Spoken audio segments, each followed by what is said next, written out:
This is Pratibha, welcome back to my channel believe to learn. So friend, जैसा कि मैंने आपको प्रॉमिस करा था कि मैं आपको यूपी टीजीटी पीजीटी की सब्जेक्ट वाइज बेहतर टेस्ट सीरीज प्रोवाइड करूंगी, तो उसी क्रम में फिजिकल एजुकेशन का हम आज पार्ट 11 आप सभी के लिए लेकर आए। इससे पहले हमने 10 पार्ट कराए हैं, अगर आपने वो नहीं देखे तो लिंक आपको डिस्क्रिप्शन में मिल जाएगा। तो चलिए आज के 25 क्वेश्चन की सीरीज देखते हैं। और मैंने प्रॉमिस करा था कि आपको डेली बेसिस पर 2 मिलेंगी, बट किसी कारण की वजह से 2 नहीं मिल पाई, लेकिन अब से आपको रेगुलर 2 टेस्ट सीरीज जो हैं वो देखने को मिलेंगी और कभी कभी ज़्यादा भी मिल सकती हैं, कभी कभी पूरे 125 क्वेश्चन की भी टेस्ट सीरीज आपको देखने को मिल सकती है लाइव सेशन में। तो चलिए देख लेते हैं। पहला क्वेश्चन है आज का, व्यक्तित्व को पहला क्वेश्चन है आपका आज, व्यक्तित्व को प्रभावित करने वाले तत्व हैं कौन से? वंशानुक्रम, वातावरण, वंशानुक्रम तथा वातावरण या उपरोक्त में से कोई भी नहीं। तो इसका सही आंसर आप सभी को देना है। इसका सही आंसर आपका होगा सी।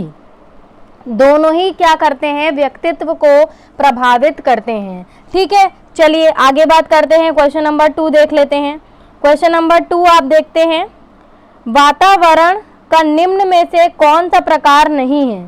पारिवारिक वातावरण व विद्यालय वातावरण, पास पड़ोस वातावरण, मैत्रिक मंडली का वातावरण, व्यक्तित्व व उसका स्वयं का व्यक्तित्व। अच्छा, कुछ लोग ऐसा बोल रहे थे कि मैम पीजीटी लेवल के क्वेश्चन कराइए।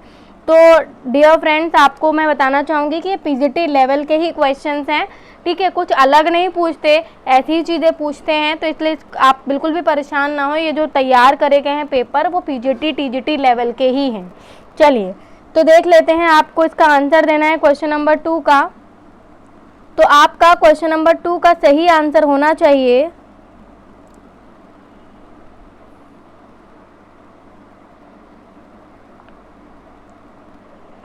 आपका क्वेश्चन नंबर 2 का सही आंसर डी होना चाहिए, व्यक्ति व उसका स्वयं का व्यक्तित्व। ठीक है, जो वातावरण का निम्न में से कौन सा प्रकार नहीं है, जो व्यक्ति है और उसका स्वयं का व्यक्तित्व है वो वातावरण का प्रकार नहीं है। मैंने इसके लिए आपको ज़्यादा समय इसलिए दिया क्योंकि यहाँ पर थोड़ा सा सोचने वाली बात थी और बड़ा ही नॉर्मल सा एक कह सकते हैं सेंस वाला क्वेश्चन था। नेक्स्ट देखिए क्वेश्चन नंबर 3, व्यक्तित्व को प्रभावित करने में प्राकृतिक भौतिक वातावरण की उपेक्षा नहीं की जा सकती, यह कथन है आगबर्न व निमकॉफ का, पंग व निमकॉफ का, फारिस व वुडवर्थ का, शेल्डन व स्टर्न का। आपको बताना है कि व्यक्तित्व को प्रभावित करने में प्राकृतिक भौतिक वातावरण की उपेक्षा नहीं की जा सकती। तो अब आपको बताना है ये कथन किसका है। तो क्वेश्चन नंबर 3 का सही आंसर हो, मतलब 3 का सही आंसर ए होगा। ये कथन ऑगबर्न व निमकॉफ का है। ठीक है, उन्होंने क्या बोला कि भाई प्राकृतिक यानी कि भौतिक वातावरण को आप अलग नहीं कर सकते, व्यक्तित्व को प्रभावित करने में जो प्राकृतिक भौतिक वातावरण है उसकी उपेक्षा नहीं करी जा सकती। आगे बात करेंगे क्वेश्चन नंबर 4 की। 4 है आपका, आकर्षक व्यक्तित्व में, मेरी स्पीड आज इसलिए थोड़ी स्लो है ताकि बहुत सारे बच्चे कहते हैं मैम आप बहुत तेज़ बोलती हैं, थोड़ा सा धीमे बोला करिए ताकि हम लोग क्वेश्चन समझ पाएँ। ठीक है, हालांकि तब भी अगर आपको स्पीड तेज लग रही है तो आप वीडियो को पॉज करके देख सकते हो। तो आकर्षक व्यक्तित्व में हमें सतत अपने जीवन पथ पर आगे बढ़ने की प्रेरणा देता रहता है। यह है वातावरण के साथ समायोजन, चेतना व सामाजिकता, ध्येय की ओर अग्रसर होना, उपरोक्त में से कोई नहीं। तो क्वेश्चन नंबर 4 का आपका करेक्ट आंसर होगा सी, ध्येय की ओर अग्रसर होना। आकर्षक व्यक्तित्व जो है वो हमें सतत अपने जीवन पथ पर आगे बढ़ाने की प्रेरणा देता रहता है। ये क्या है? ध्येय की ओर अग्रसर होना। ठीक है, ये कुछ ऐसे क्वेश्चंस हैं जो थोड़ा पेडागॉजी से हैं, क्योंकि आप अगर टीचर बनने जा रहे हो तो आपको ये आप जो सब्जेक्ट पढ़ा रहे हो उससे रिलेटेड आपको चीज़ों का भी नॉलेज होना चाहिए, तो इसीलिए आज थोड़े से ऐसे क्वेश्चन भी रखे गए हैं। निम्न में से वह जो व्यक्तित्व को प्रभावित नहीं करता है वह है, इनमें से ऐसा क्या है जो व्यक्तित्व को प्रभावित नहीं करता? वंशानुक्रम, वातावरण, देखना, व्यायाम करना। तो अब आपको बताना है भाई वंशानुक्रम और वातावरण तो करते हैं, आपको 2 ही ऑप्शन में से चुनना है। बड़ा साधारण सा क्वेश्चन है। तो 5th का सही आंसर सी होगा, देखना नहीं प्रभावित करता। व्यायाम करना ऑब्वियसली व्यक्तित्व को प्रभावित करता है, और कल योगा डे भी था तो आपको पता ही है कि जो व्यायाम करते हैं वो स्वस्थ रहते हैं। ठीक है, निम्नलिखित में से कौन शारीरिक शिक्षा की प्रमुख शिक्षण विधि है? आप देखिए यहाँ पर आप देख रहे हैं फिजिकल एजुकेशन की जो एक पेडागोजी है जिससे क्वेश्चन बहुत अक्सर पूछे जाएंगे क्योंकि आप एक टीचर बनने जा रहे हैं, ठीक है, तो उससे रिलेटेड क्वेश्चन। अब इन्होंने पूछा है कि इनमें से कौन शारीरिक शिक्षा की प्रमुख शिक्षण विधि है, आपका मिरर विधि, प्रोजेक्ट विधि, प्रदर्शन अनुकरण विधि या ये सभी। तो क्वेश्चन नंबर 6 का आपका करेक्ट आंसर होगा डी, ये सभी, ठीक है। इनमें से ये सभी क्या है, शारीरिक शिक्षा की प्रमुख शिक्षण विधि है, मिरर विधि, प्रोजेक्ट विधि, प्रदर्शन अनुकरण विधि, ठीक है। आगे बात करेंगे क्वेश्चन नंबर 7 की। क्वेश्चन नंबर 7 है शारीरिक शिक्षा उन अनुभवों का कुल जोड़ जो व्यक्ति विशेष को प्रक्रिया से प्राप्त होते हैं, यह परिभाषा किसके द्वारा दी गई है? बर्टल के द्वारा, मैन के द्वारा, अरबी ट्यूफर के द्वारा या रायबर्न के द्वारा। तो 7th का आपका सही आंसर सी होगा, ऑरबी ट्यूफर के द्वारा, ऑरबी ट्यूफर के द्वारा, ठीक है। आगे बात करेंगे, बर्मन ने ग्रंथियों के कार्य अनुसार शारीरिक संरचना को कितने वर्गों में विभक्त किया है, ठीक है, क्योंकि यहाँ पर आपको पेडागोजी से रिलेटेड क्वेश्चन मिल रहे हैं और मतलब थोड़ा सा जो ऑथर वगैरह हैं उनसे रिलेटेड क्वेश्चन मिल रहे हैं, ठीक है। 4, 5, 6 या 7 बर्मन जो हैं उन्होंने ग्रंथियों के कार्य अनुसार जो ग्रंथियां कार्य करती है उसके हिसाब से शारीरिक संरचना को कितने वर्गों में बांटा है, आपको बताना है। 8 का सही आंसर सी होगा 6। कौन कौन से हैं वो आप हमें बताएंगे कमेंट में, ठीक।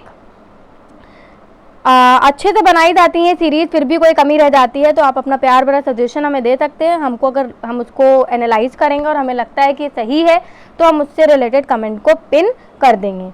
Amateur athletic federation of India की स्थापना कब हुई थी? 1943 में, 1944 में, 1948 में या 1952 में? तो 9th का करेक्ट आंसर आपका होगा बी, 1944 में, ठीक है। आगे बात करते हैं, शारीरिक शिक्षा की शिक्षा में महत्व की शुरुआत कब से मानी जाती है? 17वीं शताब्दी, 18वीं शताब्दी, 19वीं शताब्दी या 20वीं शताब्दी? तो 10th का आपका करेक्ट आंसर बी होगा, 18वीं शताब्दी, ठीक है। आगे बात करते हैं, रूसो को किसका पिता माना जाता है? अच्छा क्वेश्चन है। आदर्शवाद का, यथार्थवाद का, व्यवहारवाद का या प्रकृतिवाद का? तो आपका 11th का सही आंसर डी होगा, प्रकृतिवाद का। फिर बात करते हैं, बॉडी ब्यूटीफुल किनका विचार था? आपका यूनानियों का, रोमनों का, मिस्रियों का या फिर आप मिशनरियों का या फिर आपका भारतीयों का? जल्दी से बताइए। तो 12th का आपका करेक्ट आंसर ए होगा, यूनानियों का, ठीक है। आगे बात करते हैं क्वेश्चन नंबर 13। ये क्वेश्चन थोड़ा हटके हैं क्योंकि इसी तरीके के क्वेश्चन जो हैं वो आपसे पूछे जाएंगे और आप नहीं जवाब दे पाएंगे अगर आपने मॉडल टेस्ट पेपर सॉल्व नहीं करे। मैंने इससे पहले भी आपको मॉडल टेस्ट सीरीज का महत्व अपनी हर वीडियो में बताया है। देखिए, एगॉग फॉर्मूला एजुकेशन का नाम था, इसे किसने प्रस्तावित किया था? रोमन्स ने, भारतीय ने, चीनी ने या आपका स्पार्टन ने? तो आपका 13 का करेक्ट आंसर डी होगा, स्पार्टन ने, ठीक है।